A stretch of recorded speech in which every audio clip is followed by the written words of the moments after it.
Welcome to the West Virginia Soccer Association Beyond the Pitch podcast on the WVSA Digital Network. From the Dick's Sporting Goods Studios in Charleston, West Virginia, here's your host, Marcus Cole. Welcome to the podcast. Before we welcome our guests, I want to remind you to like, subscribe, and share our program. This helps us get the word out to others and let them know that we're providing valuable information designed for soccer players, coaches, referees, and parents. Excited to welcome back onto the program Jenny Rearick, communication coach and owner of Fit to Speak. Jenny, welcome back to the show. Marcus, thanks for having me. Happy 2023, a month in. Absolutely. Happy 2023 to you too as well. We're excited to have Jenny back. We always usually have Jenny on right before our seasons start because we think it's so important for our coaches to understand how to better communicate with their players, and especially better communicate with their parents. And that's what we're going to be focusing on today. So why don't we go ahead and jump right in? Jenny, communication can be difficult at times with players and especially with parents. What are some of the common fears that coaches have with this type of communication?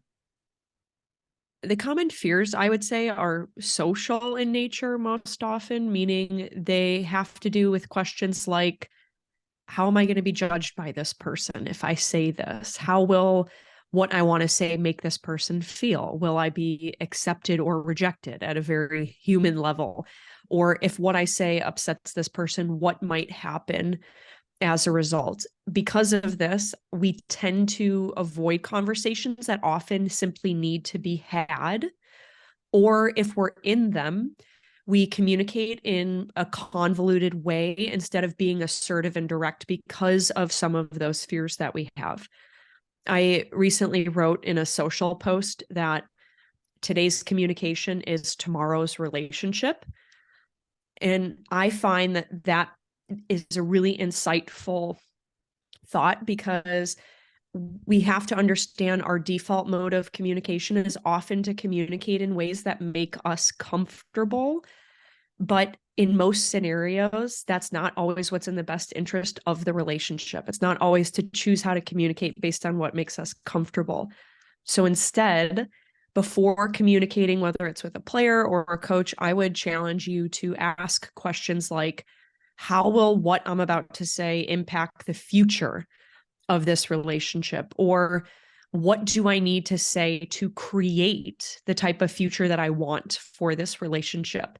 And I think when we frame our communication through those long-term perspectives, we have an easier time stepping into more of those uncomfortable conversations that just happen when it comes to interacting with coaches, players, parents. It's funny. We have a saying for soccer referees, if you would have called the first foul, you wouldn't have to call the second one and then deal with the misconduct behind it. So I think that's a perfect scenario for this situation, is that sometimes we have to deal with things that make us extremely uncomfortable, but the caveat of that is that dealing with it and sometimes in an uncomfortable situation can obviously lead to a better relationship and better communication going down the road. So I think that's certainly important for our coaches to understand. You were going to say something?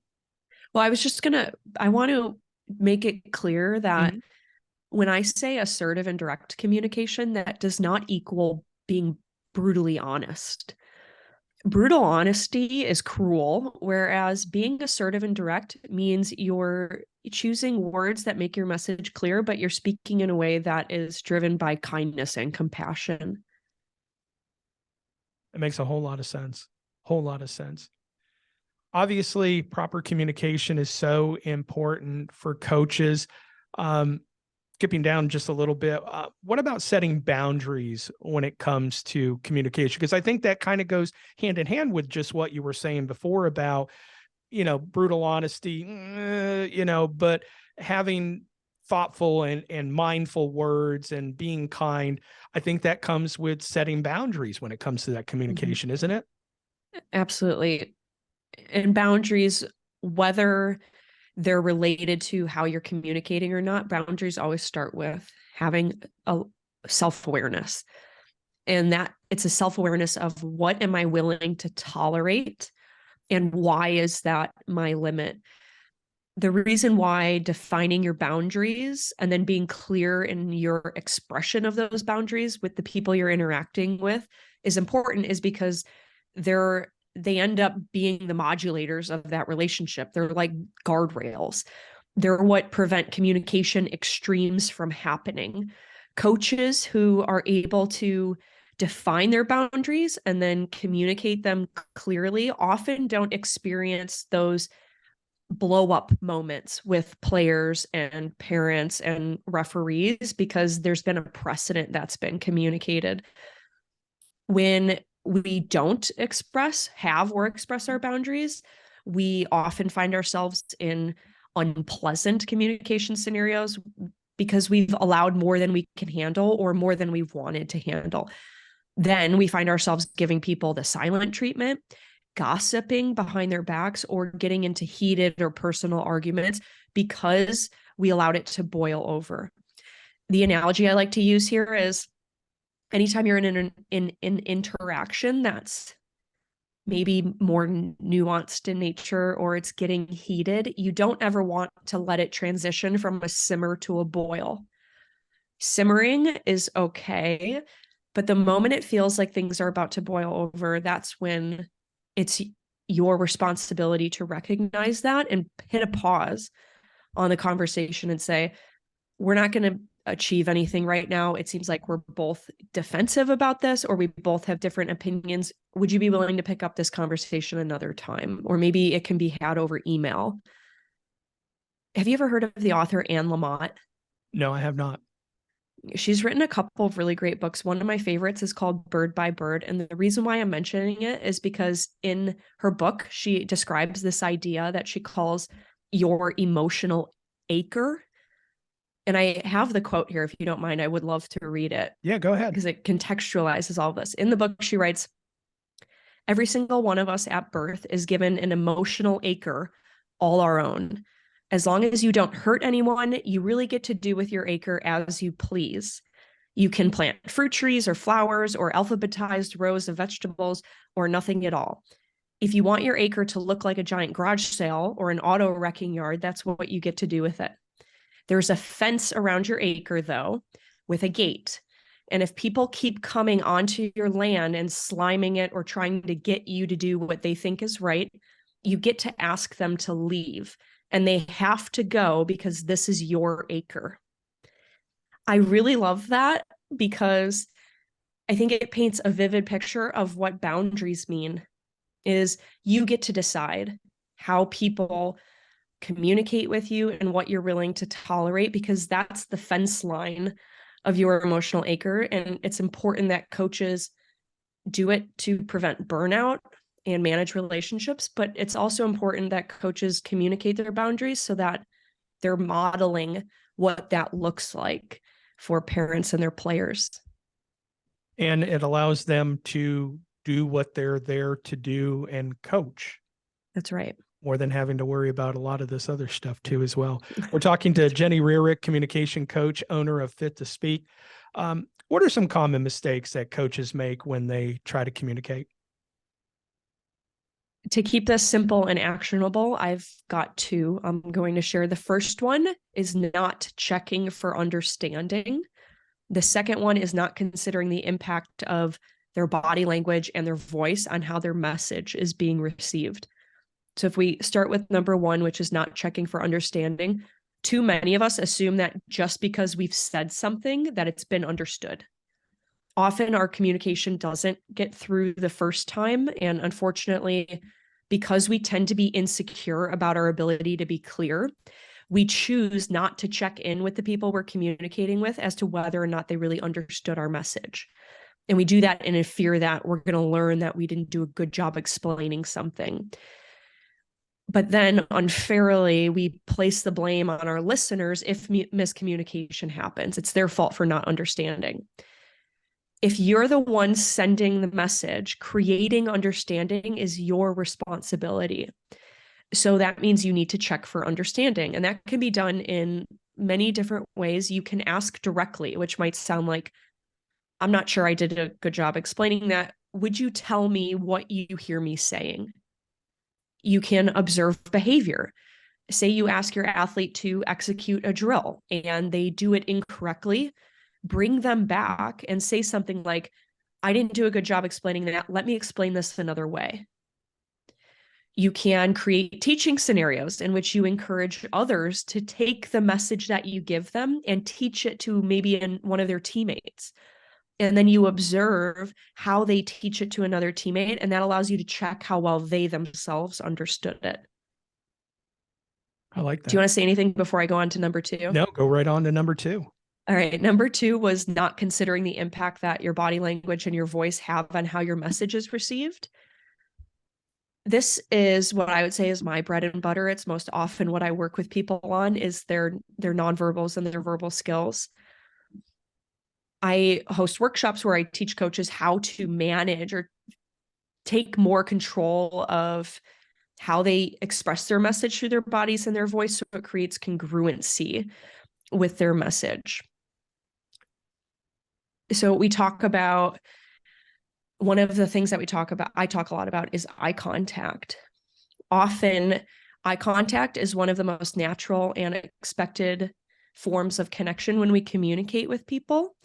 If I'm a coach explaining something to a player or maybe even a group of players, and I'm not engaging with them directly with my eye contact at an individual level, now all of a sudden I'm communicating something to them, but my physical demonstration of that message is in conflict with that communication because I haven't even connected with them visually before I've communicated with them.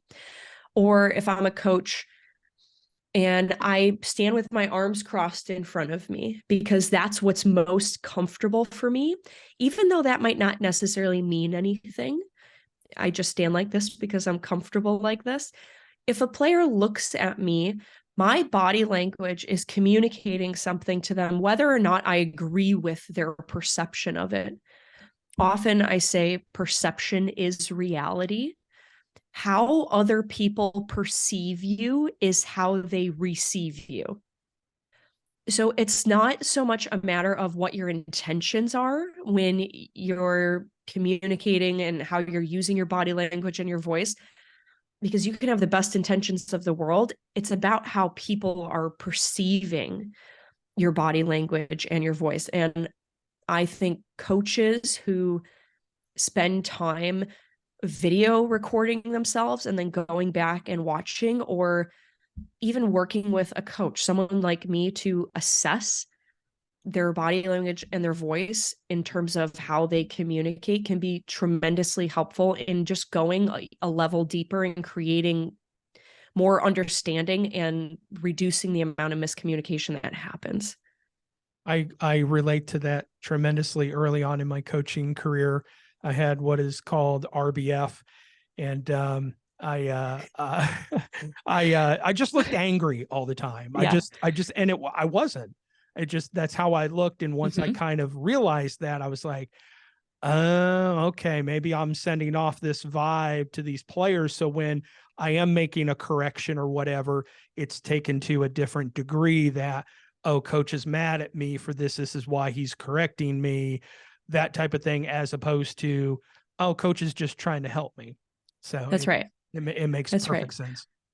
A little tiny thing that I was taught, and now I like to relay it to other people, is if you tend to give off a very serious and stern look all the time, but on the inside, that's not necessarily how you're feeling, and yet it can be a turnoff for some people. Anytime you notice that you're holding your lips together, just let your lips softly part, and that alone makes a tremendous difference in how people receive your facial expressions. I tried to joke with the players a little bit more. That way it changed the expression on my face a little bit more, and try to find the lightness of certain situations. I love these tips that you're giving. So why don't we continue with that? Can you go ahead and give us some tips that coaches should keep in mind when communicating with players, especially at the younger ages? Absolutely. The first is to connect before you communicate. Make sure you have eye contact from your players, which usually is a good indication that you have their attention. And make sure whenever possible, you're physically facing them when you're communicating to them. You don't want to be communicating from the back of the room when they're all facing forward. Or if you have people standing behind you, I would always try and get people lined up in front of me, facing me when I would be communicating with them, as opposed to creating a circle and being in the middle of the circle. Because you have to imagine, even though a circle, the shape itself communicates this idea of unity and togetherness, at any point when you're communicating, there are always going to be people who your voice is traveling away from because they're behind you. That's number one. Connect and make sure you have attention before you communicate. Number two, like I mentioned earlier, check for understanding.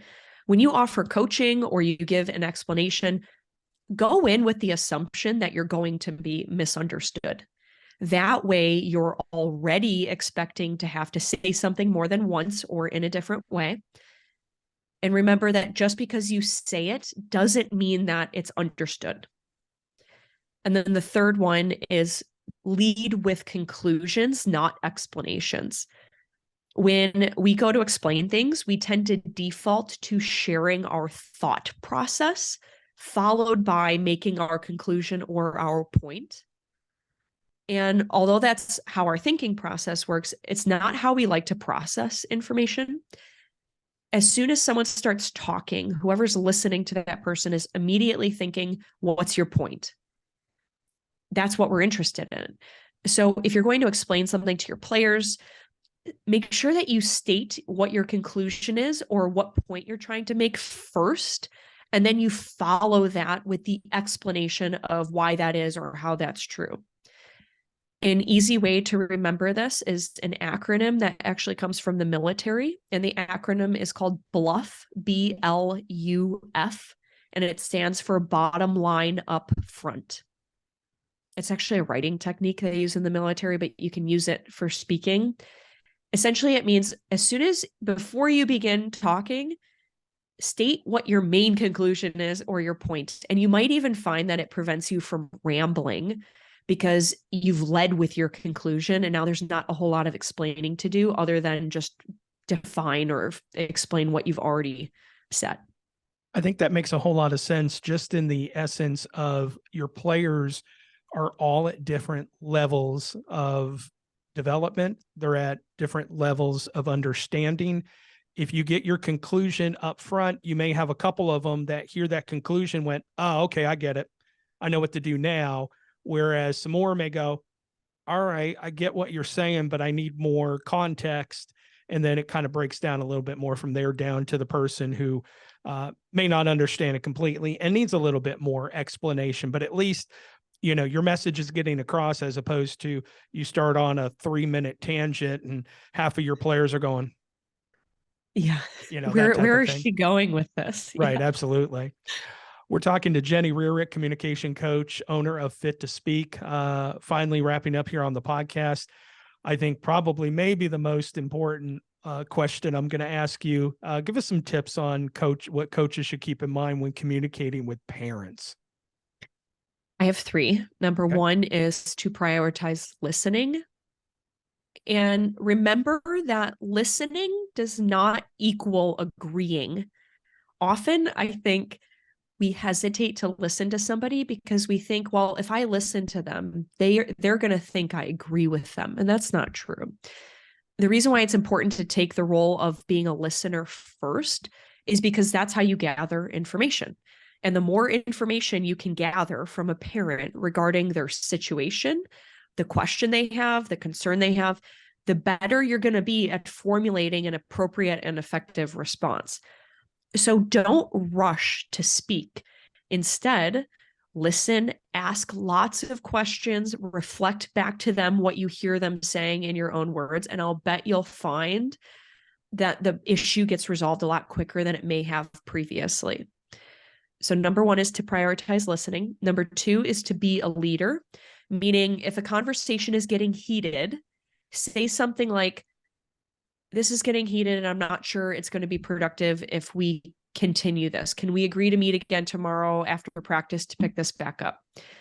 And I'm not saying you have to meet with them again, but the goal is to never let a conversation, like I said, get to that boiling point, and be the leader. You are the coach. I think it's your responsibility to, in those moments when you recognize that things are moving in a direction that's going to be unproductive or emotionally straining for everybody involved, step up and put a stop on it and find a better way to do it, or suggest a better way to do it.